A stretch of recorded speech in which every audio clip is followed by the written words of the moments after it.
साहब अब अगले हफ्ते के बाद वो हमारे डांस संभाल सकेंगे। जो प्रेसिडेंसी है उसकी बस की बात नहीं। वैसे आपको मालूम है कि सदर पाकिस्तान का इम्यूनिटी होता है। काफ़ी ऐसे कुछ केसेस है मेरे ख्याल में जो अब लीगल मसाइल बनेंगे अलवी साहब के। शुरू तो वहाँ से होंगे जहाँ उस रात अलवी साहब ने आइन तोड़ा और हमारे अदम एतमाद के बावजूद असम्बली को डिसॉल्व किया। और अब जबकि कॉन्स्टिट्यूशन में क्लियरली लिखा हुआ है कि हर हाल में आपने ये 29 फरवरी तक असम्बली को समन करना है और आरिफ अलवी साहब आइन को तोड़ते हुए ये अपना फ़र्ज नहीं निभा रहा है। बिलावल भुट्टो का सदर मुमलिकत पर आइन शिकनी के 2 मुकदमात होने का इंदिया। एक मुकदमा असम्बली इजलास ना बुलाने और दूसरा असम्बली तहलील करने का हो सकता है। चेयरमैन पीपल्स पार्टी कहते हैं सदर असम्बली का इजलास नहीं बुलाएंगे तो स्पीकर आईनी फर्ज निभाएंगे। पीटीआई ने मुझे बावर कराने की कोशिश ही नहीं की कि हम नून लीग को वोट ना दें। पीटीआई ने सुन्नी इत्तेहाद काउंसिल के साथ इल्हाक करके मुखालिफिन के लिए मैदान खुला छोड़ दिया। मरियम नवाज और मुराद अली शाह के वज़ीर आला बनने में कोई मज़ाहमत ही नहीं की गई। इदारे हुदूद में ना रहे तो तमाशा 3 नस्लों तक जारी रहेगा। पीटीआई का मसला अपनी गलती ना मानना है।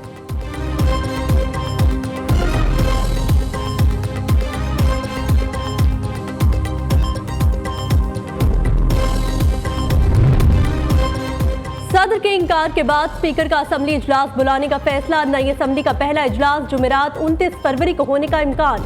कौमी असम्बली सेक्रेटरीट का कहना है 21वें रोज इजलास होना लाजिम, सदर या स्पीकर के नोटिफिकेशन की जरूरत नहीं। सदर मुमलिकत आरिफ अलवी ने कौमी असम्बली इजलास बुलाने की समरी मुस्तरद करके वापस भेज दी थी।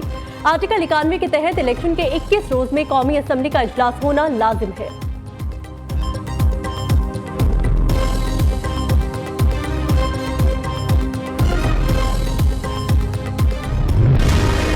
सुन्नी इत्तेहाद काउंसिल को मखसूस नशिस्तें ना दी जाएं। नून लीग, पीपल्स पार्टी और MQM की इलेक्शन कमीशन में मुखालिफत। सुन्नी इत्तेहाद काउंसिल एक नशिस्त भी नहीं जीती, अवाम मुस्तरद कर चुके हैं। सुन्नी इत्तेहाद काउंसिल को पार्लिमानी जमात ना बनाया जाए।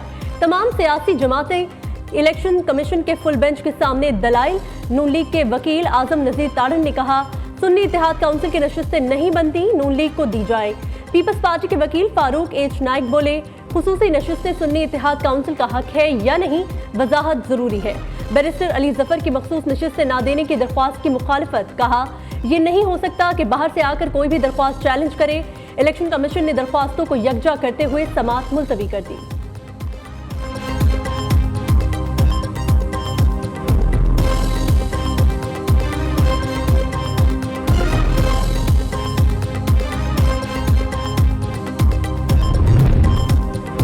सुन्नी इत्तेहाद काउंसिल की मखसूस नशिस्तों पर और किसी का हक नहीं। उम्मीद करते हैं इलेक्शन कमीशन का फैसला इंसाफ पर मबनी होगा।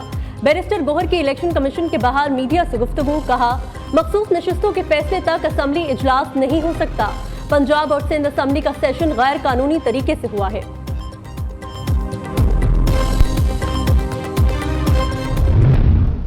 आप सब ने देखा कि सुन्नी इत्तेहाद काउंसिल ने जो पिटीशन फाइल कर रखी है इलेक्शन कमीशन में कि एक ऐसी जमात को ख़वातीन की और जो हमारी अक़लियतों की मखसूस नशिस्तें हैं वो दे दी जाएँ। जो दरख्वास्त दायर की है सुन्नी इत्तेहाद काउंसिल में ने इलेक्शन कमीशन ऑफ पाकिस्तान में, उनको फ़रीक नहीं बनाया गया।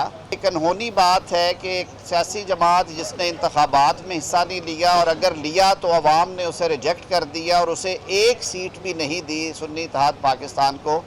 अब वो कहते हैं कि हमें कुछ आज़ाद लोगों ने ज्वाइन कर लिया है, लिहाजा हमें भी मखसूस नशिस्तें दी जाए। ये ना आइन में इसका कहीं गुंजाइश है और ना ही जो इलेक्शन एक्ट और उसके रूल्स हैं उसमें गुंजाइश है।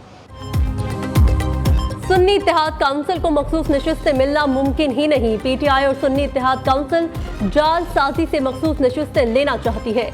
आजम नजीर तारड़ कहते हैं जो पार्टी इलेक्शन असम्बली का हिस्सा ही नहीं उसको मखसूस नशिस्तें कैसे अलॉट हो सकती हैं। सुन्नी इत्तेहाद काउंसिल आइन और कानून से मुतसादिम मुतालबा कर रही है। अता तारड़ बोले पीटीआई अरकान बगैर सोचे समझे सुन्नी इत्तेहाद काउंसिल का हिस्सा बन गए।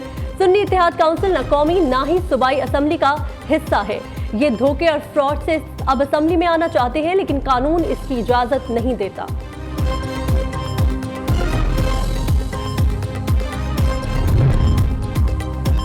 £190 मिलियन केस बानी पीटीआई और बुशरा बीबी पर फर्द जुर्म आयद। मुल्जिमान का अडियाला जेल में सेहत जुर्म से इंकार। रेफरेंस के आइंदा समात पर इस्तगासा के 5 गवाहान तलब। एहतसाब अदालत के जज नासिर जावेद राना ने फर्द जुर्म आयद की। बानी पीटीआई ने दौरान समात कहा कि इसमें ताखीर नहीं चाहते। 8 फरवरी से पहले नैब को जल्दी थी, अब हम चाहते हैं सजा जल्दी हो। अदालत ने बानी पीटीआई के तिब्बी मुआयने की दरख्वास्त मंजूर कर ली।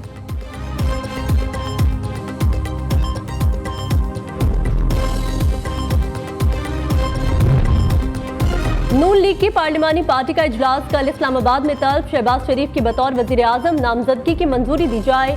नवाज शरीफ 9 मुंतखब अरकान से खिताब करेंगे। पंजाब हाउस में अरकान के आजाद में अशाइया दिया जाएगा।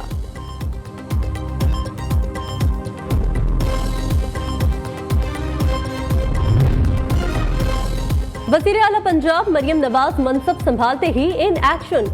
65 लाख घरों में रमजान पैकेज के तहत राशन पहुंचाने का हुक्म। मुश्किल काम है, लेकिन रमजान पैकेज पहुंचाया जाए, मरियम नवाज की चीफ सेक्रेटरी को हिदायत।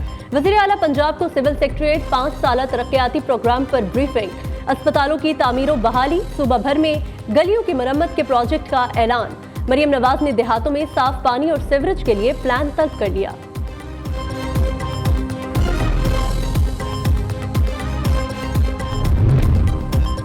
मरियम नवाज की काबीना में कौन कौन शामिल होगा, न्यू न्यूज नाम सामने ले आया।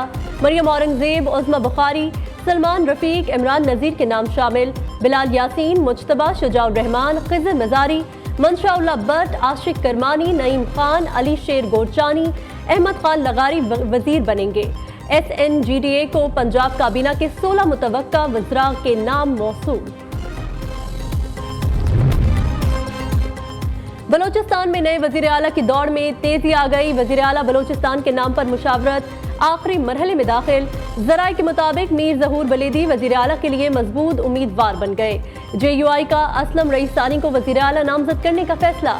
जराए के मुताबिक जमीयत उलमा इस्लाम स्पीकर बलोचिस्तान असम्बली के लिए भी उम्मीदवार मैदान में लाएगी।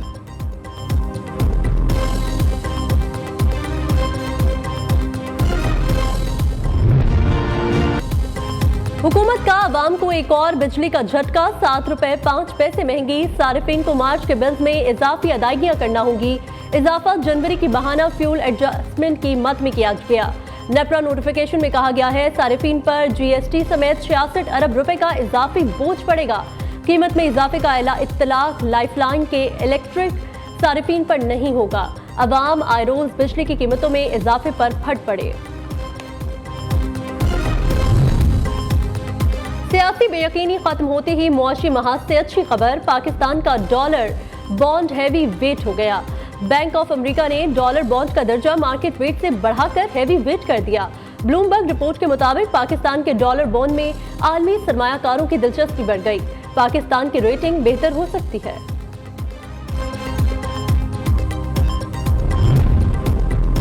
दहशतगर्दों का मर्दान और पेशावर में पुलिस टीम पर हमला। मर्दान में SP एजाज खान शहीद, 3 एहलकार जख्मी हो गए। पुलिस एहलकारों की जवाबी फायरिंग से 2 दहशतगर्द मारे गए। सिक्योरिटी फोर्सेस का इलाके में सर्च ऑपरेशन जारी। पेशावर गुलबहार में पुलिस स्क्वाड पर मोटरसाइकिल सवारों की फायरिंग से पुलिस एहलकार शहीद, जख्मी को अस्पताल मुंतकिल कर दिया गया।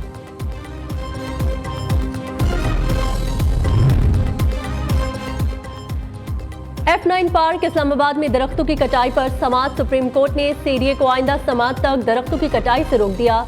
अदालत ने CDA, वाइल्ड लाइफ बोर्ड, हुकूमत को भी नोटिस जारी कर दिए। सुप्रीम कोर्ट की तमाम फरीकैन को सोमवार तक रिपोर्ट पेश करने की हिदायत।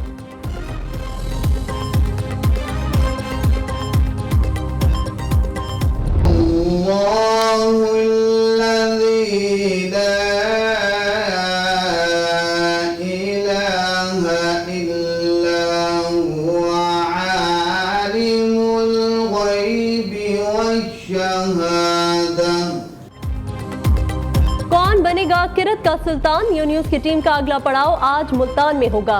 हुस्न किरत के मुकाबले जल्द न्यू न्यूज की स्क्रीन की जीनत बनेंगे। न्यू न्यूज के ज़ेरे एहतमाम हुस्न किरत के मुकाबलों में किरत का सुल्तान बनने का मौका सबके लिए।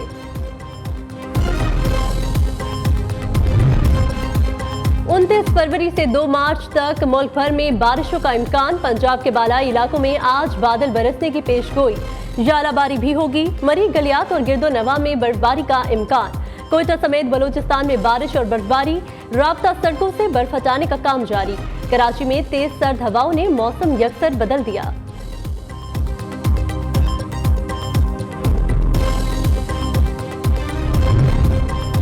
मंगोलिया में खतरनाक सर्दी की लहर, पारा -50 तक गिर गया।